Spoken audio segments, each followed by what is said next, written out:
आज का ये जो कार्यक्रम राष्ट्र चिंतना है यहाँ पे, तो हम लोग सामूहिक विचार मंथन का यह जो कार्यक्रम है, यह विषय भी है कि विकसित भारत में 2047 में जो परिकल्पना है उसका कुछ प्रधानमंत्री मोदी जी सरकार या हम पूरा विचार परिवार क्या सोचता है उसके बारे में कुछ बातें आपके सामने रखने के लिए मुझे बुलाया गया। तो मेरा सौभाग्य है कि आज मैं यहाँ पे आप सबके सामने उपस्थित हूँ। प्रोफेसर विवेक जी, नरेश गुप्ता जी, प्रोफेसर बलवंत जी और यहाँ पर उपस्थित सभी आदरणीय बंधुओं बहनों का मेरे द्वारा अभिनंदन। मैं अपना विषय रखूँगा। मैं चाहूँगा जो इन लोगों ने शुरू किया था, एक बार जोरदार नारे से हम शुरू करेंगे, वही उस नारे में ही पूरा परिकल्पना उसमें आ जाती है। भारत माता की जय। दोनों हाथ उठा के भारत माता की जय। वंदे मातरम, वंदे मातरम। देखिए, संस्कृत में एक बचपन में सुभाषित हम पढ़ते थे, वादे वादे जायते तत्वबोधः। Through discussion and debate alone, we arrive to the right conclusion, है ना। तो चिंतना का भी यही मतलब है कि हम चर्चा करके अपनी बात, कुछ बातें मैं रखूंगा, कुछ शायद आपके प्रश्न होंगे, उसको भी हम अगर चाहेंगे तो ले सकते हैं। आप लोग भी अभी प्रोफेसर बलवंत जी को सुना, हर महीने मेरे ख्याल से यह कार्यक्रम होता होगा अलग अलग विषयों पे। तो मैं अपनी बात को कोशिश करूँगा कि आपके सामने कुछ विषय को अंडरलाइन करते हुए विकसित भारत की परिकल्पना के कुछ मुद्दे आपके सामने रखूँ। देखिए, पहली बात जब हम कहते हैं, प्रधानमंत्री कहते हैं कि 2047 में भारत विकसित भारत हो जाएगा, तो यह एंड ऐसा नहीं है कि 2047 में ही हम विकसित भारत की स्थिति में पहुंचेंगे। ये तो जर्नी है और यह जो रास्ता है यह आज नहीं शुरू हुआ। आज नारा हो सकता है 6 महीने पहले, 1 साल पहले आया हो। ये पिछले 10 साल से प्रधानमंत्री मोदी जी के विजन के अनुसार यह जो पूरी जर्नी है, ये जो रास्ता है, यह शुरू हो गया था। 2014 में इसकी आधार भूमिका रखी गई थी। और मैं इसमें थोड़ा सा ऐतिहासिक आपके सामने कुछ इसकी पृष्ठभूमि संक्षिप्त में रखूंगा, जो हमारे विचार परिवार में कई बार बहुत स्पष्ट रूप से आती है, लेकिन फिर भी मैं आपके सामने रखना चाहता हूँ कि जब 1000 साल की भारत के अंदर गुलामी हुई थी, उसके पहले इस 1000 साल 1947 में हम स्वतंत्र हुए, उसके पहले 1000 साल के लगभग हम लोगों ने गुलामी के रूप में अपने देश को देखा। उसके पहले भारत आर्थिक रूप से बहुत संपन्न था और आर्थिक उस समय अगर आप देखेंगे तो जो विश्व की ग्लोबल जीडीपी जो थी उसमें लगभग 25 से 28% की कंट्रीब्यूशन भारत की अर्थव्यवस्था करता था। और वर्ल्ड ट्रेड में जो ग्लोबल ट्रेड है उसके अंदर भी भारत की जो भागीदारी थी वो लगभग 28 से 30%। तो जिस समय भारत आर्थिक रूप से बहुत संपन्न था 1000 साल की गुलामी के पहले, उस समय के इतिहास को अगर आप देखते हैं तो भारत में आप देखेंगे कि हर क्षेत्र में जब आर्थिक रूप से संपन्नता थी तो हर क्षेत्र में, चाहे आर्ट है, म्यूजिक है, डांस है, फेस्टिवल है, फूड है, आर्किटेक्चर है, हैंडीक्राफ्ट है, तो आर्थिक संपन्नता के साथ हर क्षेत्र में हमें ग्लोबल लीडरशिप का स्थिति हासिल हुई। उसके बाद इतिहास में थोड़ा सा टर्न लिया, ऐसा अनफॉर्चुनेट इतिहास हमारे देश में हुआ कि हम गुलाम हो गए और लगभग 800 से 1000 साल की गुलामी हम लोगों ने जो देखी मुगल साम्राज्य की और 200 वर्ष की अंग्रेजों की। तो जब 1947 में हम स्वतंत्र हुए, उस समय हमारा ग्लोबल जीडीपी और अर्थव्यवस्था में जो कंट्रीब्यूशन था वर्ल्ड ट्रेड में 2% से भी कम हो गया। और उस समय का अगर हम जानते हैं, देखते हैं तो हमारे देश में अशिक्षा, अराजकता, इंडिफरेंस, भुखमरी, गरीबी, सब तरह के हमारे अंदर एक तरीके से अनाचार की स्थिति में पहुंच गए थे। और जब 1947 में जब भारत स्वतंत्र हुआ, तो उस समय वो मुगल साम्राज्य जो थे उन्होंने हमारे ट्रेडिशन और कल्चर को तो बहुत बुरी तरह से ध्वस्त किया, मंदिरों को ध्वस्त किया, सब किया, हमारे सांस्कृतिक रूप से हमारे धर्म परिवर्तन वगैरह के काम के। लेकिन अंग्रेजों ने 200 वर्ष के अंदर, ये कई बार आपने शब्द सुना होगा कि उन्होंने हमारे जो सोच को, विचार को ही, जिसको कॉलोनाइजेशन ऑफ माइंड कहते हैं, वो कर दिया कि हमें अपने इतिहास, अपनी संस्कृति, अपने धरोहर, अपने सिविलाइजेशन सबके ऊपर हमें एक आत्मग्लानि की भावना उन्होंने भर दी। न हमें अपनी भाषा का स्वाभिमान रहा, न हमारे ट्रेडिशन का रहा, न हमारे धर्म का रहा, और हमें हर चीज़ वेस्टर्न कल्चर और वेस्टर्न चीज़ों को लेने की बात हमारे मन में उन्होंने उसको हमारे माइंड सेट को, जिसको कहते हैं कॉलोनाइजेशन ऑफ माइंड कर दिया अंग्रेजों ने 200 वर्ष के इतिहास उस कार्यकाल में। 1947 में जब स्वतंत्र हुआ भारत, इतनी हालत हुई थी, तो एक तरीका होना चाहिए था कि सबसे पहले हमें डीकोलोनाइजेशन ऑफ माइंड होना चाहिए था कि हमें अपने संस्कृति, स्वाभिमान, अपने कल्चर, ट्रेडिशन, लैंग्वेज, इन सब के ऊपर हमारे ऐतिहासिक रूप से गौरव की बात आनी चाहिए। लेकिन वह भी नहीं हुआ, उसके भी कुछ कारण थे, वो सब चीज़ें थी। लेकिन 2014 में यह पूरी प्रक्रिया जब शुरू हुई कि हमें भारत को पूरी अपने ऐतिहासिक, अपने गौरव, सांस्कृतिक रूप से हमारी धरोहरों को वापस रिवाइव करने का जो बात प्रक्रिया हुई थी 1947 में होनी चाहिए थी, लेकिन वो ऑलमोस्ट 70-75 साल बाद वो शुरू हुई। और उसके अंदर प्रधानमंत्री करंट सरकार में 3 प्रमुख जो क्षेत्र हैं जिसमें विकसित भारत की पूरी कल्पना को आगे लेके जाते हैं। मैं थोड़ा सा 1947 की बात की कुछ बात करता हूँ। कुछ ऐसे नैरेटिव हमारे कि 19 एक समय था जब हम आर्थिक रूप से बहुत संपन्न थे, तब हर क्षेत्र में विश्व की लीडरशिप हमारे पास थी। उसके बाद 1000 साल की गुलामी के बाद हमारी स्थिति बहुत खराब हो गई, आर्थिक रूप से हमारी संपन्नता चली गई, तो हम सब लोग पूरी तरह से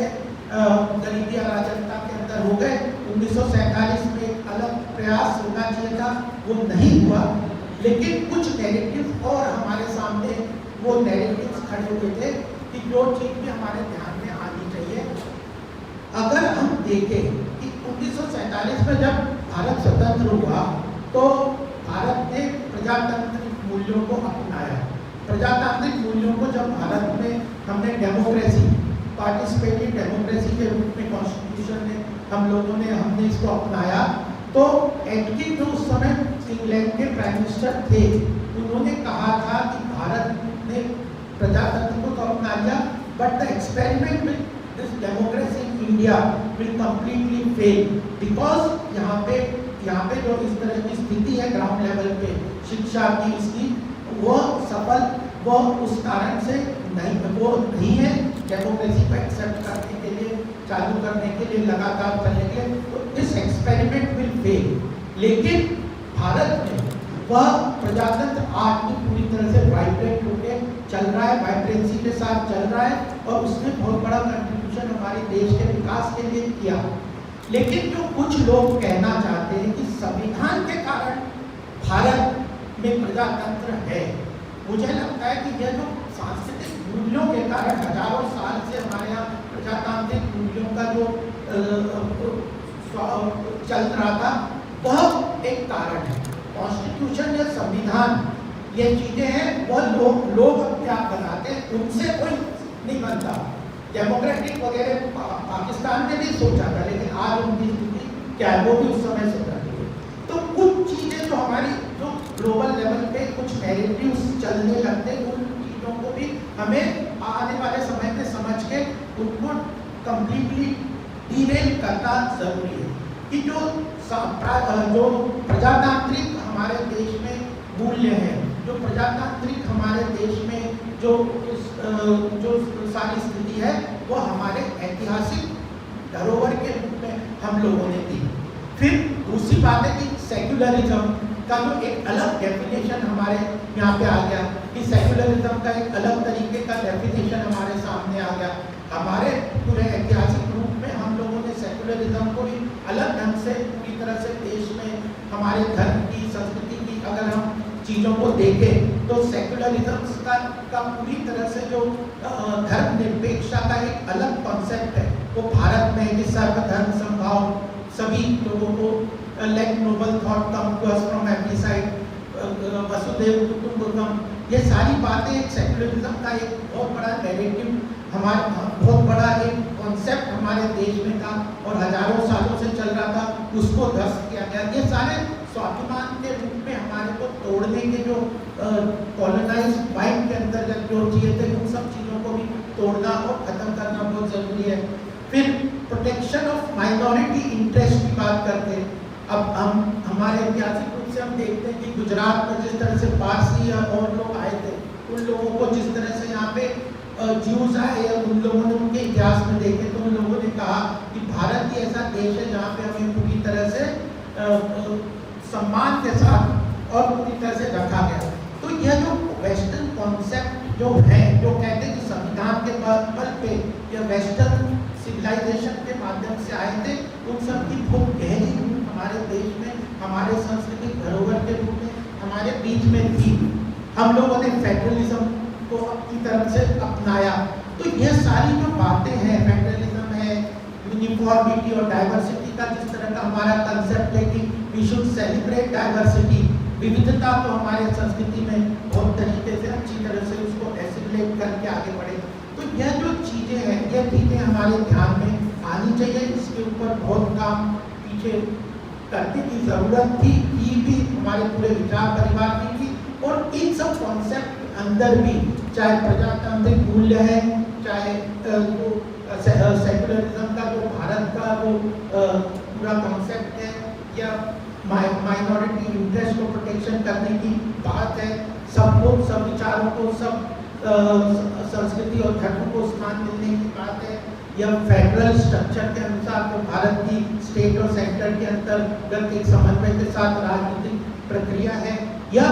विविधता को भारत में सेलिब्रेट करना फेस्टिवल्स के माध्यम से, इन सब चीज़ों को भी हमारे ध्यान में यह इस बात के साथ रहना चाहिए कि हमारे सांस्कृतिक धरोहर के रूप में हमारे बीच में है। तो यह एक दूसरा नैरेटिव के रूप में मैं आपके सामने रखना चाहता हूँ। ये और आज के समय में बहुत जगह पे मीडिया और उसमें नैरेटिव चल रहा है कि आज इन्हीं मूल्यों के ऊपर, जो कि वेस्टर्न मूल्य है, उसके ऊपर पूरी तरह से कुठाराघात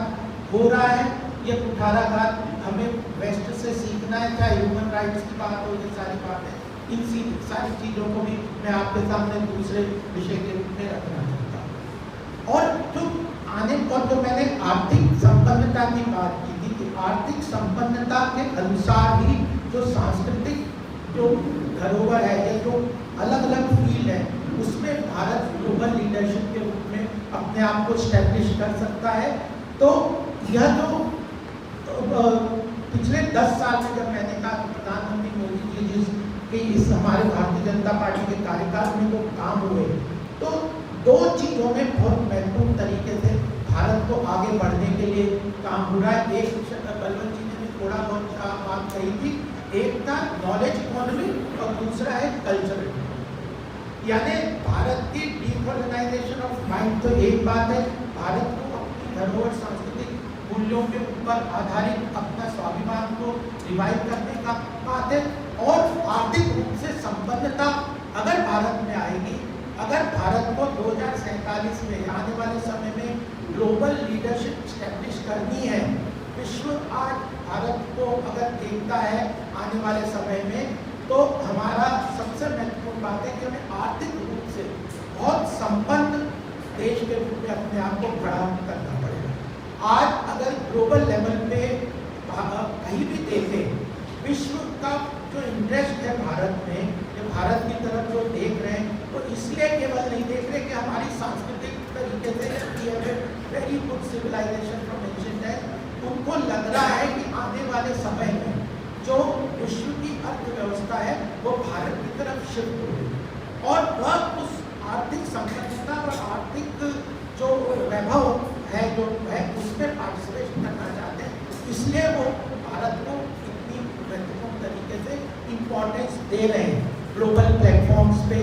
ग्लोबल इंस्टीट्यूशंस में, अलग अलग समय में भारत की बात को सुनते हैं, भारत की बात को मानते हैं, भारत को अलग अलग प्लेटफॉर्म में, चाहे इंटरनेशनल कॉन्फ्लिक्ट है उसमें भारत का क्या विचार है उसके लिए बात में बोलते हैं, तो वह इस बात को मान के चल रहे हैं कि आने वाले समय में भारत आर्थिक रूप से महाशक्ति के रूप में उभरेगा। और उस आर्थिक महाशक्ति के रूप में आने वाले समय में उभरने के लिए जो भारत को महत्वपूर्ण तरीके से प्रयास करना, दो क्षेत्र में बहुत महत्वपूर्ण तरीके से प्रयास किया जा रहा है, जिसके अंदर सरकार की बहुत इनिशिएटिव सरकार लेके जा रही है। एक है नॉलेज इकोनॉमी और एक है कल्चरल इकोनॉमी। अब नॉलेज इकोनॉमी के अंदर ट्रिमेंडस तरीके से सरकार प्रयास कर रही है। और मैं यह भी यहाँ पे कहना चाहता हूँ कि जब आप इकोनॉमी को कैसे ग्रो कर सकते हैं, इकोनॉमी को कैसे आगे बढ़ा सकते हैं, आप ऐसे सेक्टर्स को आइडेंटिफाई करिए जहाँ पे आपके पास अच्छा कंटेंट है, उन कंटेंट्स को लीवरेज करके आप global leadership trade and business में आप आगे बढ़ सकते हैं। तो सबसे बड़ी बात है कि हमने देखा जो चैलेंजेस हैं उसके अंदर भी सरकार ने बहुत महत्वपूर्ण तरीके से काम किया है, चैलेंजेस को बहुत अच्छी तरह से मैनेज किया है और आर्थिक रूप से प्रगति के लिए बहुत तेजी से काम किया है। और उसमें यह जो कुछ फील्ड हैं जैसे आर्टिफिशियल इंटेलिजेंस है, ब्लॉकचेन टेक्नोलॉजी है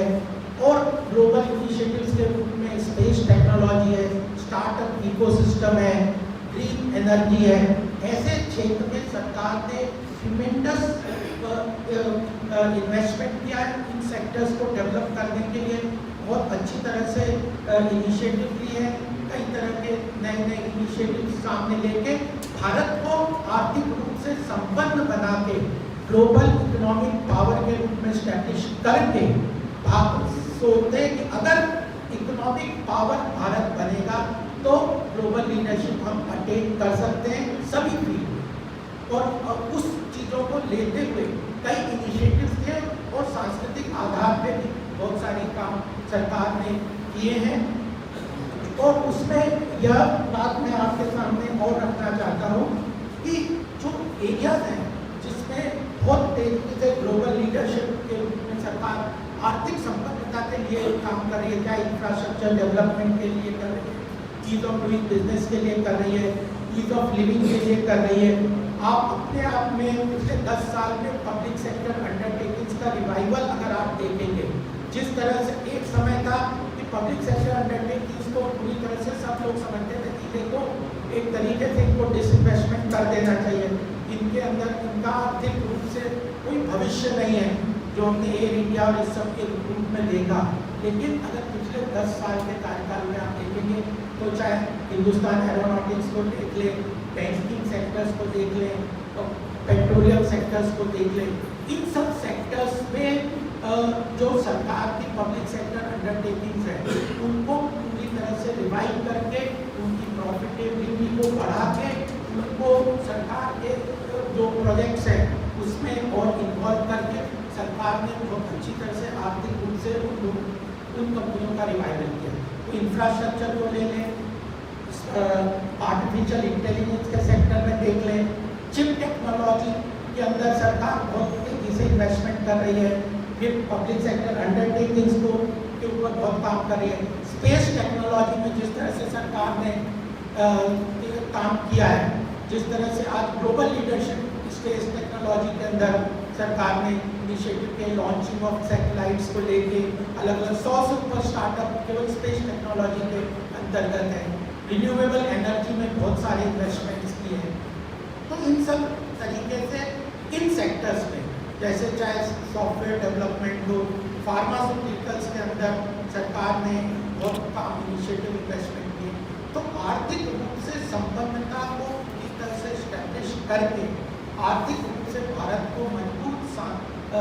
देश बना के ग्लोबल लीडरशिप के अंदर स्टैब्लिश करने के लिए काम सरकार ने बहुत सारे इनिशिएटिव। नॉलेज इकोनॉमी के अंदर बजट को अगर आप देखेंगे पिछले 3-4 साल के, उसमें उनने काफ़ी ज़्यादा इन्वेस्टमेंट और फोकस तरीके से सरकार ने काम किया। एक है क्षेत्र, क्योंकि बेसिक ये है कि आर्थिक रूप से संपन्न होगा तो जो भारत की जो सांस्कृतिक क्षेत्र में हम स्टैब्लिश कर सकते हैं, तो आर्थिक संपन्नता के साथ ही आगे तेजी से बढ़ेगी। तो नॉलेज इकोनॉमी का एक क्षेत्र सरकार को तेजी से काम करेगी। और दूसरा जो महत्वपूर्ण क्षेत्र सरकार फोकस के तरीके से वो कर रही है, वो मैंने कहा था कल्चरल।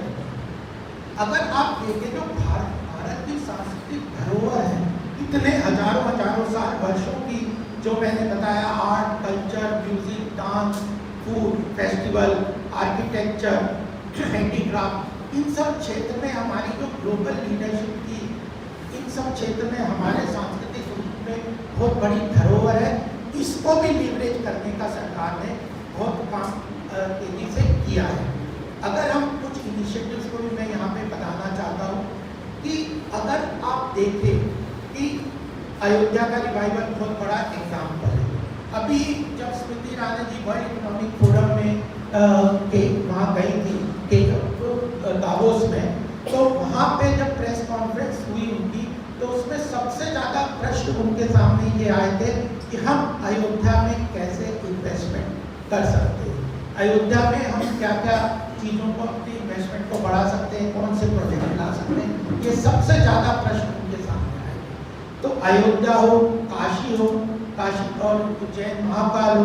इन सब ने जिस तरह का कल्चरल रिवाइवल भारत का आर्थिक रूप से किया है, कल्चर को तो रिवाइव किया है, लेकिन इनका जो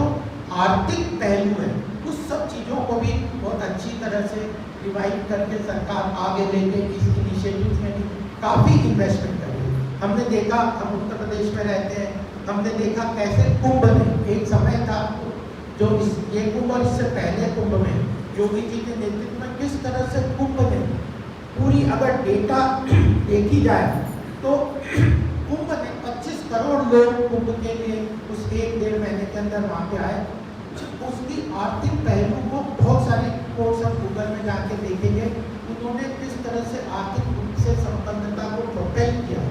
ये अयोध्या के कई एग्जाम्पल देखते हैं, कई लोग मिलते हैं, कई लोग हमसे बात हुई कि वहाँ पे तो चाय वाला कुछ 200-300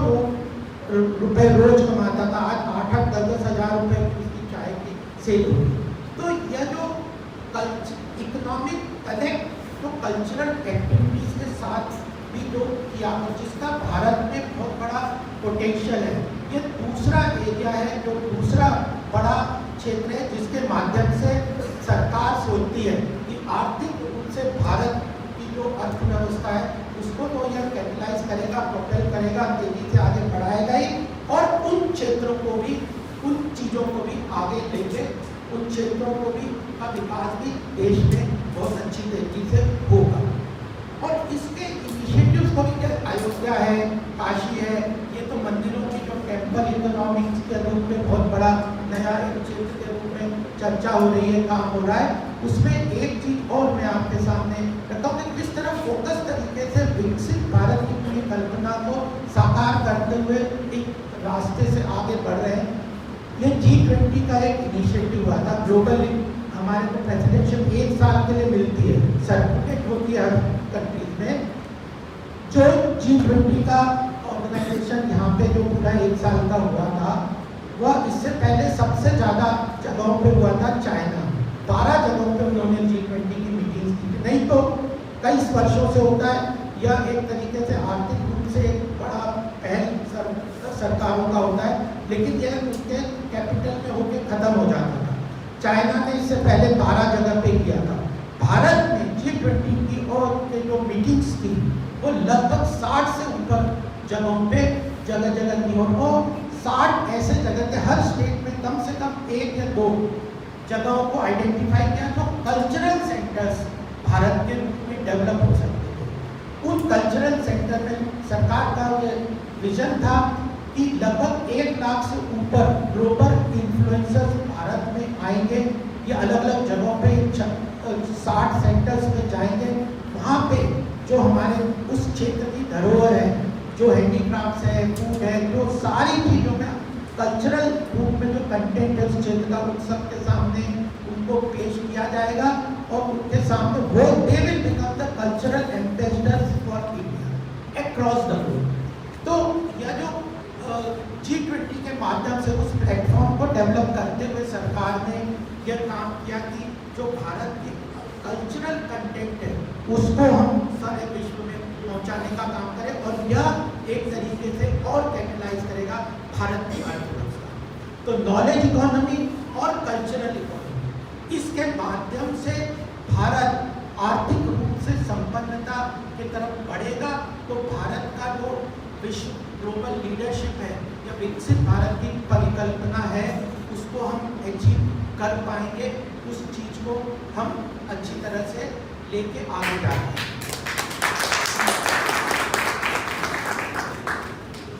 और मैंने एक आपको नैरेटिव की भी बात की थी कि यह जो स्वाभिमान की बात है वो हमारे सामने रहेगी। और एक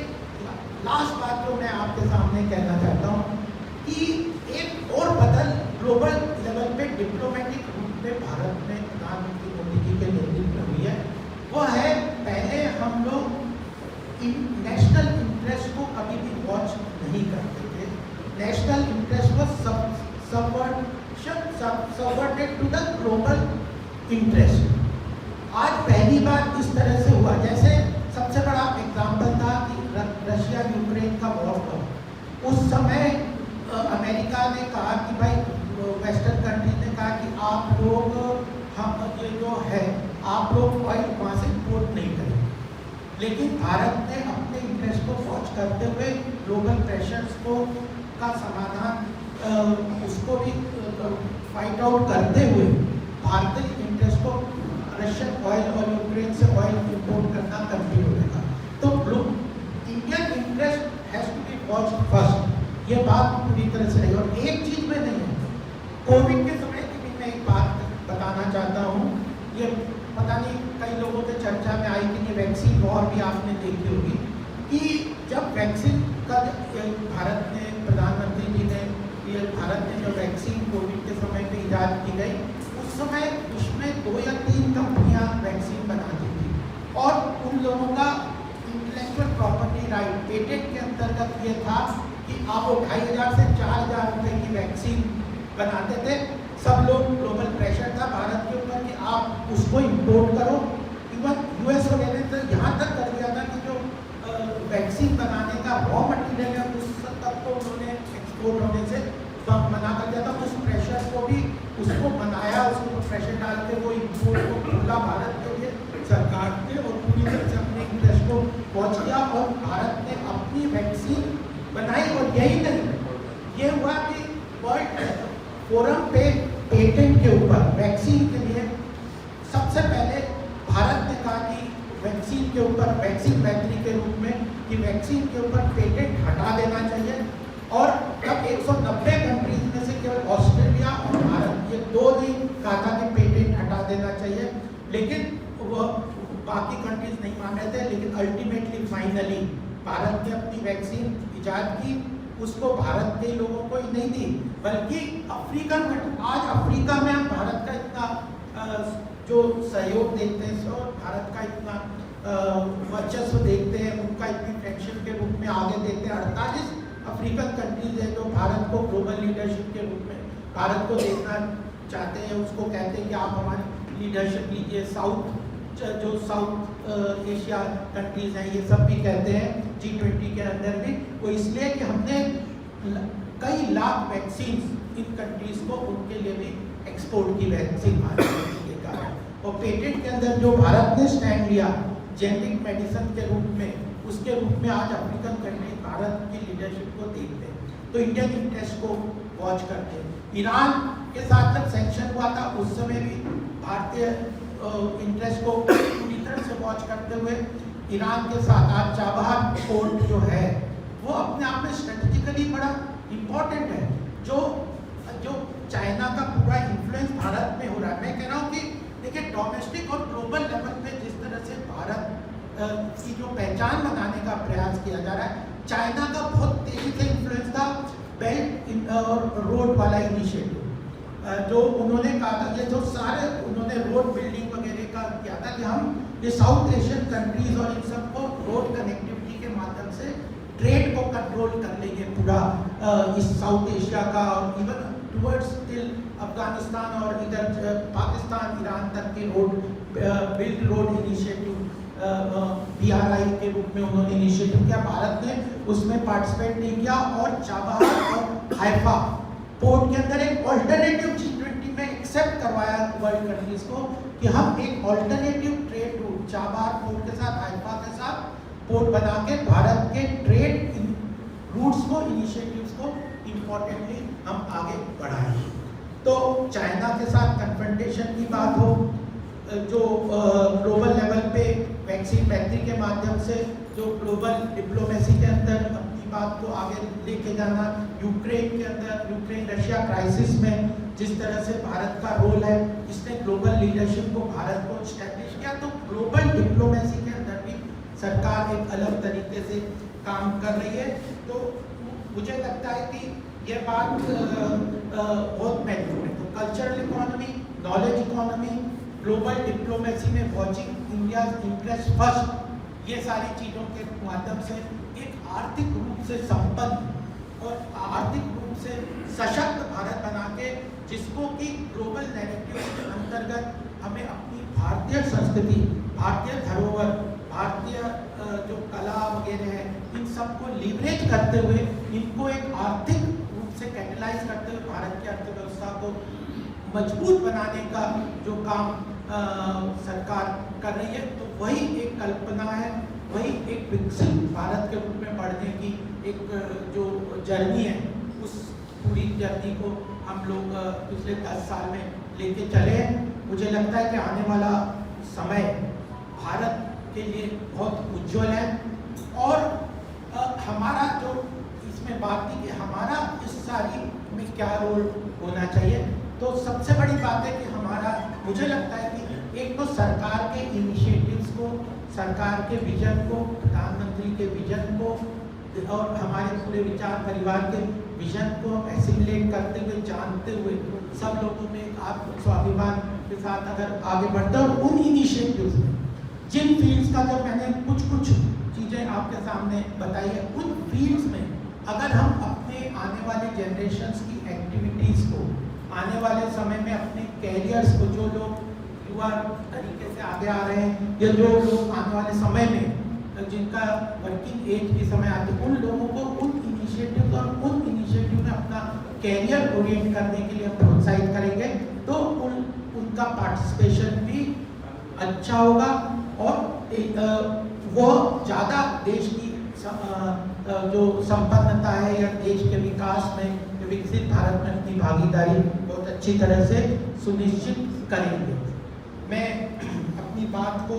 यहाँ पे समाप्त करूँगा। कुछ और चर्चा करना चाहेंगे तो आप लोग कर सकते हैं, लेकिन मैं यस नायपॉल का आप लोगों ने एक बात आपके सामने जरूर मेरे ध्यान में आई थी, तो वह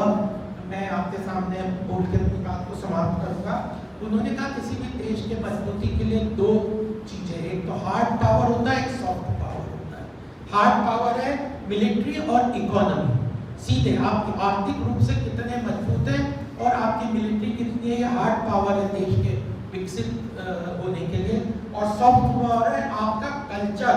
और आपकी सांस्कृतिक धरोहर। तो भारत अपने आप में एक ऐसी यूनिक स्थिति में, अब ऐतिहासिक रूप में हजारों साल के बाद या 1000 साल की गुलामी के बाद ऐसी स्थिति में अभी है कि हम एक अलग मॉडल कल्चरल इकोनॉमी कैटलाइज करते हुए अर्थव्यवस्था को तेजी से, नॉलेज इकोनॉमी और कल्चरल इकोनॉमी, वर्ल्ड में ऐसा मॉडल किसी और के पास नहीं है। इस मॉडल को लीवरेज करते हुए हम आगे बढ़ेंगे, तो मुझे लगता है कि हम बहुत अच्छी तरह से अपनी इस लक्ष्य को और आज के इस उद्देश्य को, चिंतना के इस विचार के रूप में आगे ले जाके सफलता प्राप्त करेंगे। यही बात मुझे कहनी थी और मैं वर्ल्ड इकोनॉमिक फोरम के प्रेसिडेंट की एक और आपके सामने कहा कि आज भारत ने पूरा विश्व इस बात को मान रहा है कि India is immense potential for global leadership, और उन्होंने उसका एक कारण है कि एस्पिरेशनल इंडिया, जो एस्पिरेशंस भारत में तेजी से जगी है, भारत के लोग भी कुछ प्राप्त करना चाहते हैं और उसने कहा India as a place with optimism not seen anywhere in the world. पूरे विश्व में कोविड के बाद एक बड़ी तरीके से मानसिक रूप से काफी विचलित हो गए। अमेरिका 3 इकोनॉमीज वर्ल्ड को लीड करती थी, अमेरिका, यूरोपियन और चाइना। तीनों की हालत इस वक्त काफी डावाडोल है। अमेरिका इन्फ्लेशन 40 साल के बाद, उनके 40 साल के बाद ऐसा इन्फ्लेशन का रेट उनके यहाँ पे हुआ है। यूरोप की तो इकोनॉमी पूरी तरह रिसेशन में चली गई, जर्मनी, यूके सब आर्थिक रूप से बहुत ही मंदी की मार में जा रहे, और चाइना पूरी तरह से कोविड के बाद एक तरीके से उसकी स्टैंड स्टिल पे ही है। और भारत पोस्ट कोविड आर्थिक रूप से जिस तरह से तेजी से किया है, तो वो पोटेंशियल है। तो आर्थिक संपन्नता, कल्चरल कंटेंट और इस मॉडल को अगर लेके हम चलते तो विश्व में ऐसा मॉडल और कोई ऐसा नहीं है। और हमारा सौभाग्य है कि हम ऐसे समय में इस समय को अपने सामने देख रहे हैं। बहुत बहुत आपका